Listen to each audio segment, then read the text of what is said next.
இந்த வசனங்கள், அந்த மலேசியாவில் அந்த நிகழ்ச்சி, கூட்டம், இப்போ வந்துட்டு இருக்கக்கூடிய இந்த சென்சார் பிரச்சனைகள், இது எல்லாமே ஜனநாயகனுடைய வெற்றிக்கு உதவும். திரு விஜய் அவர்கள் நல்ல ஓட்டு வாங்குவார், அதிகபட்சம் 20% வரைக்கும் வாங்கலாம்.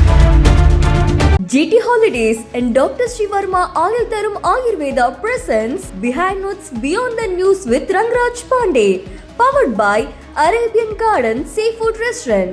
இந்த படத்தோடைய வெற்றி திரு விஜய் அவர்களுடைய கிடைக்கக்கூடிய வாக்குகளை உறுதிப்படுத்துறதுக்கு உதவும். அந்த ஜோஷை வந்து ரீடைன் பண்றதுக்கு உதவும். பகவான் கேசரி அப்படிங்கிற தெலுங்குல வந்து ஒரு பெரிய வெற்றி பெற்ற படம். ஸோ அந்த படத்தோடைய ரீமேக் தாங்கனால இது வந்து வெற்றி பெறதுக்கான 90% வாய்ப்பு இயல்புலேயே இருக்குது. ரெண்டாவது திரு விஜயோடைய கடைசி படம், அதனால இயல்பு வாய்ப்பு இருக்கு. விஜயோட ரசிகர்கள் பூரா பார்ப்பாங்க, விஜயோட எதிரிகள் பூரா பார்ப்பாங்க, எப்படியா ட்ரால் பண்றதுக்காக பார்ப்பாங்க. ஸோ வந்து கேரண்டியா அது ஓடிடும் அப்படிங்கிற குழப்பம். படம் ஹிட் ஆக போகுதுங்கிறது எந்த குழப்பம் இல்லை. திரு சிடி நிர்மல்குமார் வந்து ஏற்கனவே ஒரு குற்றச்சாட்டை சொல்லிட்டாரு. யூஏ சர்டிஃபிகேட் வந்து பரிந்துரை பண்ணிட்டு நீங்க வந்து கொடுக்காம விட்டீங்க, அது என்ன கணக்கு அப்படின்னு சொல்லிட்டு சண்டைக்கு போறாரு. அப்படிலாம் நடந்திருக்கான்னு எனக்கு தெரியல, நான் தெரியாத இடத்துல சொல்லல. கொடுக்கல அப்படிங்கிறது எனக்கு கன்ஃபார்ம் தெரியும். நம்ம பேசிக்கிட்டு தருணம் வரைக்கும் பராசக்தி படத்துக்கு வந்துருச்சு, இந்த படத்துக்கு வரல. காங்கிரஸ் கட்சி இவர்கிட்ட வராம, திமுக கூட்டணி உடையாம இவர் ஆட்சி பிடிக்கிறதுக்கான எந்த ஸ்பேஸும் கிடையாது. எதிர்கட்சி தலைவர் உட்காருக்கான எந்த ஸ்பேஸும் கிடையாது. திரு விஜயகாந்துக்கு டைம் ஆச்சு இல்லையா, அவர் எதிர்கட்சி தலைவர் ஆனதே கூட்டணி வச்சு தான். தனித்து கொண்டாட 3 தேர்தல் சந்திச்சார். 2 தேர்தல் வாக்கு சதவீதம் கூடிச்சு, 8, 9, 11 வந்துச்சு. ஆனா அவங்க 11 வந்தபோது ADMK alliance. Vijay star no doubt ஆட்சியை பிடிக்க முடியுமா, எதிர்கட்சி தலைவராக முடியுமா 2026. Behind Woods Beyond the News with Rangraj Pandey. Title sponsor GT Holidays and Dr. Srivarma Wellness. Powered by Arabian Garden Seafood Restaurant. Jananayagan படம் வந்து 9ஆம் தேதி ரிலீஸ் ஆக போகுது. ஆக்சுவலி ஆடியோ லான்ச் பிரம்மாண்டமாக இருந்தது. ஃபர்ஸ்ட் லுக் போஸ்டர் அது இது ஒரு கட்டத்திலையும் சாதாரணமாக ஒரு விஜய் படம் வந்தால் எந்த அளவுக்கு ஒரு பிரம்மாண்டம் இருக்குமோ அது பேசப்பட்டது. ஆனால் இப்போ இந்த ஜனநாயகன் அப்படிங்கிறதுல பல விஷயங்கள் ஃபோக்கஸ்டாக பார்க்கப்படுது. அவருடைய கடைசி படம், அரசியலுக்கு அவர் வந்துட்டாரு, அதில் பேசப்படக்கூடிய விஷயங்கள்.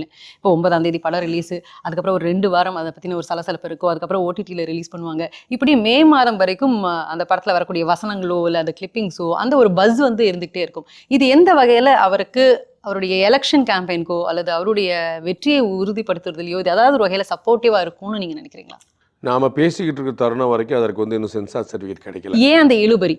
அது வந்து ஒரு முக்கியமான கேள்வியாக இருக்குது. ரொம்ப பெரிய ஆச்சரியமாக இருக்குது. ரிவைஸ்டு கமிட்டின்னு சொல்லி சொல்லுவாங்க. அது வந்து ஈசின்னு ஒன்று சொல்லுவாங்க, ஆர்சின்னு ஒன்று சொல்லுவாங்க. ஈசியில் அந்த படத்தை பார்த்துட்டு நிறைய கட்டு கொடுத்துருக்குறாங்க. அந்த கட்டுக்கு வந்து சம்மதிச்சிட்டாங்க படக்குழு. அதுக்கப்புறம் ஆர்சிக்கு அனுப்புறதுக்கு நாங்கள் அனுப்புவோம் பார்ப்போங்கிற மாதிரி சொல்லியிருக்காங்க. இன்னும் பெர்மிஷன் கிடைக்கல. அது வந்து ரொம்ப சர்ப்ரைஸான விஷயமா இருக்குது. அது வந்து 9ஆம் தேதி படம் ரிலீஸுக்குள்ளே அது செட்ரைட் ஆகும் அப்படின்னு நான் நம்புகிறேன். அது இல்லைன்னா நிச்சயமாக அந்த பழியை வந்து பாஜக சுமக்க வேண்டியிருக்கும். அது அவங்க பாஜக செய்கிறாங்களா, பாஜக அவர்களுடைய பிரமுகர்கள் செய்கிறாங்களான்னு எனக்கு தெரியாது. ஆனால் அந்த பழி அவர்கள் மீது தான் விடும். அது வந்து ஒன்றும் குழப்பமே கிடையாது. வந்து என்ன சென்சார் போர்டுங்கிறனால திமுக இன்ஃப்ளூயன்ஸ் பண்ணிச்சுன்னா யாரும் நம்ப மாட்டாங்க. பண்ணியிருக்கலாம், நமக்கு தெரியாது. ஆனால் திமுக காமன் மேன்ட்டாக அது ஈடுபடாது. காமன் மேன்ட்டு அந்த பழி வந்து பாஜக மீது தான் விழும். அதை பாஜக விரும்புகிறதா அப்படிங்கிற ஒரு கேள்வி. 2வது பக்கம், இந்த படத்தோடைய வெற்றி திரு விஜய் அவர்களுடைய கிடைக்கக்கூடிய வாக்குகளை உறுதிப்படுத்துறதுக்கு உதவும். கூடுதலாக ஒரு 500-600 வாக்குகளை வந்து வாங்கி தராது. அந்த ஜோஷை வந்து ரீடைன் பண்ணுறதுக்கு உதவும். இப்போ வந்து தாவேகா தொண்டர்கள் ரசிகர்கள்ட்ட வந்து ஒரு ஜோஷ் இருக்குது. நம்ம தலைவர் வராரு, எல்லாரும் தலைவர் பற்றி தான் பேசுகிறாங்க, நம்ம தளபதி ஆட்சி அமைச்சரார், அவர் முதலமைச்சர் ஆயிடுவார் அப்படின்னு ஒரு பெரிய நம்பிக்கையில் இருக்காங்க. இந்த படம் தோற்றால் அது அவர்களை தொய்வடை செய்யும்.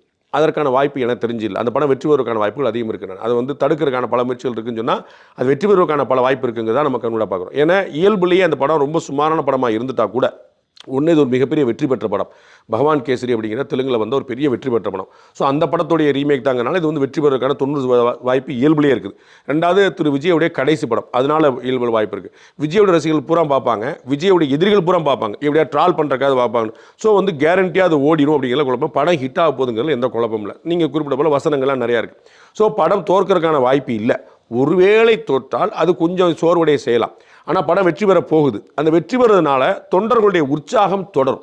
அது அதிகரிக்கவோ வாக்களை அதிகரிக்கவோ வாய்ப்பில்லை. தொண்டர்கள் வந்து ஒரு ஜோஷில் போயிட்டு இருக்காங்கல்ல, அந்த இடத்துல நீங்கள் வந்து 2 அடிக்கு ஒருக்க வாட்டர் பாட்டில் கொடுங்க, 2 அடிக்கு ஒருக்க வந்து ஒரு பானகம் கொடுங்க அப்படின்னு சொல்லி போகிற மாதிரி அந்த உற்சாகம் கிடைச்சிக்கிட்டே இருக்கவங்களுக்கு அந்த ஜோஷோடு அவங்க போவாங்க. அதுக்கு உதவும் இந்த வசனங்கள், அந்த மலேசியாவில் அந்த நிகழ்ச்சி, கூட்டம், இப்போ வந்துட்டு இருக்கக்கூடிய இந்த சென்சார் பிரச்சனைகள், இது எல்லாமே ஜனநாயகனுடைய வெற்றிக்கு உதவும். திரு விஜயோட வெற்றிக்கு உதவுமாங்கிறத சொல்ல முடியாது. நீங்கள் சொன்ன மாதிரி இந்த சென்சார் போர்டு அப்படிங்கிறது மத்திய அமைச்சகத்தின் கீழே வருது அப்படிங்கிறதுனால இப்போ இதில் ஏற்படக்கூடிய இந்த தொய்வு, இந்த டிலே அப்படிங்கிறது பாஜக மேலே தான் விழும் அப்படின்னு சொன்னீங்க. அப்போ அது வந்து அது இவங்க பிளான் பண்ணி செய்யப்படக்கூடிய விஷயமா இல்ல அதுல ஏதாவது பொலிட்டிக்கல் நமக்கு விஷயங்கள் இருக்கு? தெரியாதுங்கிறதுனால நம்ம சொல்றதுல அர்த்தம் இல்லை. நம்ம வந்து திரு சிடி நிர்மல்குமார் வந்து ஏற்கனவே ஒரு குற்றச்சாட்டை சொல்லிட்டாரு. யூஏ சர்டிஃபிகேட் வந்து பரிந்துரை பண்ணிட்டு நீங்கள் வந்து கொடுக்காம விட்டீங்க, அது என்ன கணக்கு அப்படின்னு சொல்லிட்டு சண்டைக்கு போகிறாரு. அப்படிலாம் நடந்திருக்கான்னு எனக்கு தெரியல, நான் தெரியாத இடத்துல சொல்லதில்லை. கொடுக்கல அப்படிங்கிறது எனக்கு கன்ஃபார்மாக தெரியும். நம்ம பேசிக்கிட்டு தருணம் வரைக்கும் அது எனக்கு கன்ஃபார்மாக தெரியும். பராசக்தி படத்துக்கு வந்துருச்சு, இந்த படத்துக்கு வரல.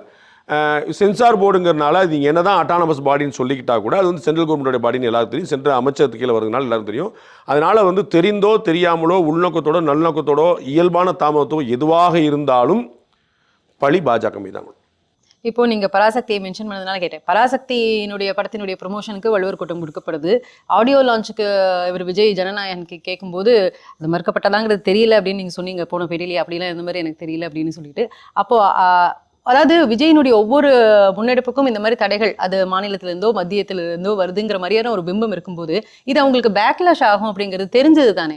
தெரிஞ்சிருந்தும் ஏன் இந்த மாதிரியான ஒரு விஷயங்கள் நடக்குது? விஜய் அவர்களுக்கு வந்து தமிழ்நாட்டில் ஆடியோ லான்ச்சுக்கு எந்த தடையும் விதிக்கப்படலை. நேரு இண்டோர் ஸ்டேடியத்தில் நடத்தியிருப்பாங்க. நம்மகிட்ட உள்ள பெரிய ஸ்டேடியம் அதுதான். அதில் வந்து பல முறை நடத்திருக்காங்க, முன்னாடி நடத்திருக்காங்க, பின்னாடி நடத்திருக்காங்க. அதில் ஒன்றும் பிரச்சனை இல்லை. அன்னைக்கு தேதிக்கு வேறு யாராவது புக் பண்ணியிருந்தாலே தவிர வேறு ஒன்றும் இல்லை. அதில் மலேசியா நடந்தாலும் அதுக்கு அவர் நல்லதாக நடந்திருக்கு. மலேசியாவில் வரலாறு காணாத கூட்டம், கிட்டத்தட்ட உள்ளூர் விடுமுறை விட வேண்டிய நமக்கு நிலைமை, எல்லாம் லீவ் போட்டு போயிட்டாங்க. ஒரு பாதை பண்ணிக்கலாமா ரெக்கார்ட் பிரேக்கு, ஒரு பாதை வந்து மூடப்பட்டிருக்கு, வேறு யாருக்குமே கிடையாது. இந்த நிகழ்ச்சிக்கு போகிறவங்களை தவிர வேறு யாருக்கும் பொது வெளியில் ஒரு பாதை மவுண்ட் ரோடு மூடப்பட்டது, பீச் ரோடு மூடப்பட்டது மாதிரி ஒரு பெரிய பேர் எல்லாருக்குமே தெரிஞ்சிருக்கு. ஒரு பெரிய அலை கடலைனா மக்கள் திரண்டிருக்காங்க. அது பயங்கரமான பூஸ்ட் தான். ஸோ அது பாசிட்டிவாக தான் வந்திருக்கு போகுது. நம்ம சென்சார் போர்டை பொறுத்தளவுக்கு நான் ஏற்கனவே சொன்னதான் திரும்ப சொல்ல விரும்புகிறேன். அது உள்நோக்கம் இருக்குதா அரசியல் இருக்குதான்னு எனக்கு தெரியாது, நான் தெரியாமல் சொல்லக்கூடாது. அரசியலே இல்லாட்டா கூட தாமதத்துக்கான காரணம் பிஜேபி மேலே தான் விழும்.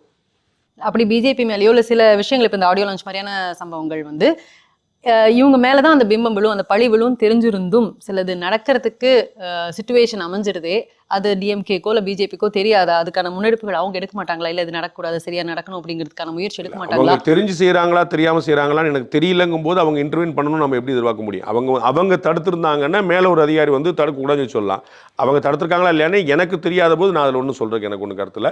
அது அவர் தெரிஞ்சு செஞ்சாலும் தெரியாமல் செஞ்சாலும் அந்த பழி பிஜேபிக்கு அது செய்ய வேண்டியதில்லை. இப்போ விஜய் அவர்களை பொறுத்த வரைக்கும் சினிமாவில் ஒரு மிகப்பெரிய ஒரு மாஸ் ஹீரோ, படத்தில் வந்து நிறைய விஷயங்கள் அவர் நல்லது பண்ணியிருக்கிறாரு, மக்கள் காவலனாக இருந்திருக்கிறாருங்கிற ஒரு பிம்பம் இருக்குது.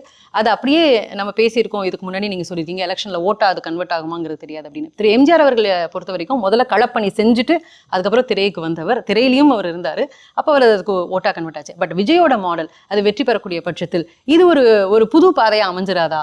ஏன்னா களத்தில் நின்று நான் போராடி நான் சில விஷயங்களை பண்ணினதுக்கு அப்புறமாக நான் வந்து ஒரு சிஎம் ஆகணும் அல்லது நான் வந்து ஒரு தலைவராகணும் அப்படிங்கிறது அந்த ஒரு ரூட் போய் சினிமாவில் நான் என்னுடைய அந்த ப்ராபகேண்டாவோ என்னுடைய பிம்பத்தையோ நான் கட்டமைச்சு மக்கள்கிட்ட போய் நான் ஃபர்ஸ்ட் ரீச் ஆனதுக்கு அப்புறமாக நான் வந்து தலைவராகிறது ஈஸிங்கிற ஒரு புது ரூட் அது ஏற்படுத்துமா?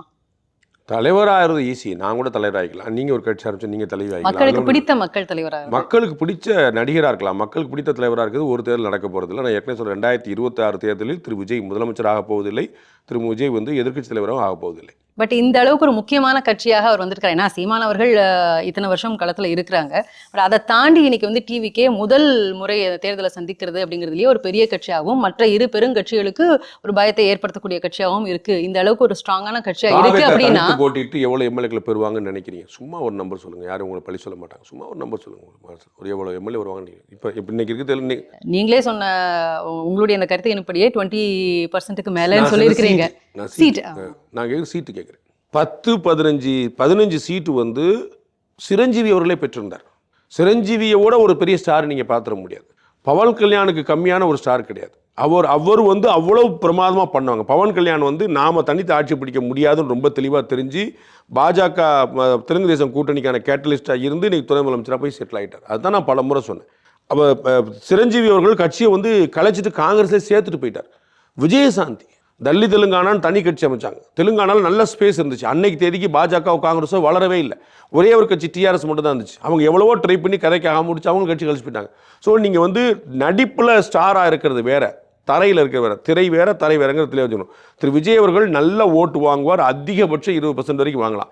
எவ்வளோ சீட்டு வாங்குவாருங்கிறது அவரே ஜெயிப்பாருங்கிறது பார்த்தது. நான் ஏற்கனவே சொல்ல, காங்கிரஸ் கட்சி இவர்கிட்ட வராமல் திமுக கூட்டணி உடையாம இவர் ஆட்சி பிடிக்கிறதுக்கான எந்த ஸ்பேஸும் கிடையாது, எதிர்க்கட்சி தலைவராக உட்காரக்கான எந்த ஸ்பேஸும் கிடையாது.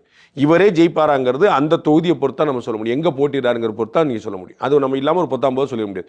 அப்படிங்கும்போது இவரை மாதிரி வந்துடலாமா அப்படின்னு திரு விஜயகாந்துக்கு டைம் ஆச்சு இல்லையா? அவர் எதிர்க்கட்சி தலைவர் ஆனதே கூட்டணியை வச்சு தான். தனித்து கொண்டாட 3 தேர்தல் சிந்திச்சார்.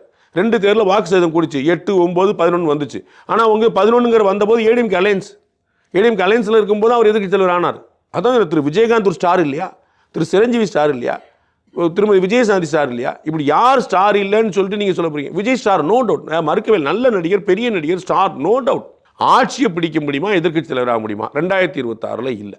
மதுரை நீதிமன்றம் திருப்பரங்குன்றம் வழக்கில் வந்து அந்த தீபத்தூணில் தீபம் ஏற்றலாம் அப்படின்னு சொல்லி ஒரு ஜட்ஜ்மெண்ட் கொடுத்துருக்குறாங்க. எப்படி பார்க்குறீங்க அதை? அது மட்டும் இல்லாமல் சுய லாபத்துக்காக இந்த அளவுக்கு ஒரு மாநில அரசு நடந்துக்கூடாது அப்படிங்கிறதையும் சொல்லியிருக்கிறாங்கன்னு பார்க்குறோம் நம்ம. அப்போது இதை எப்படி பார்க்குறீங்க? நான் வந்து இதை ரொம்ப டீட்டெயிலாக இன்னொரு பேட்டில் பேசுகிறான்னு பார்க்குறேன். இது வந்து ஒரு நீதிபதி அமர்வு கொடுத்த தீர்ப்பை 2 நீதிபதிகள் கொண்ட அமர்வு வந்து உறுதிப்படுத்தியிருக்கிறது. நீதியரசர் திரு ஜி.ஆர். சுவாமிநாதன் மீது தனிப்பட்ட பழி சுமத்தி அவரை இம்பீச் பண்ணுங்கிற அளவுக்கு வந்து போனாங்க. இப்போ 2 நீதிபதிகள் கொண்ட அமர்வு அவருடைய தீர்ப்பை அப்படியே உறுதிப்படுத்தியிருக்கு. அப்போ இம்பீச்மெண்ட் வந்து 3 நீதிபதிகளாக மாற்றுவாங்களான்னு யோசிக்கணும். Behind Woods Beyond the News with Rangraj Pandey. Title sponsor GT Holidays, South India's #1 travel brand, and Dr. Srivarma Wellness. அனைத்து நோய்களுக்குமான ஆயுர்வேத மருத்துவம் தமிழகம் எங்கும். Powered by Arabian Garden Seafood Restaurant. Ever fresh, ever delicious seafood dishes. இப்போது தமிழகம் எங்கும்.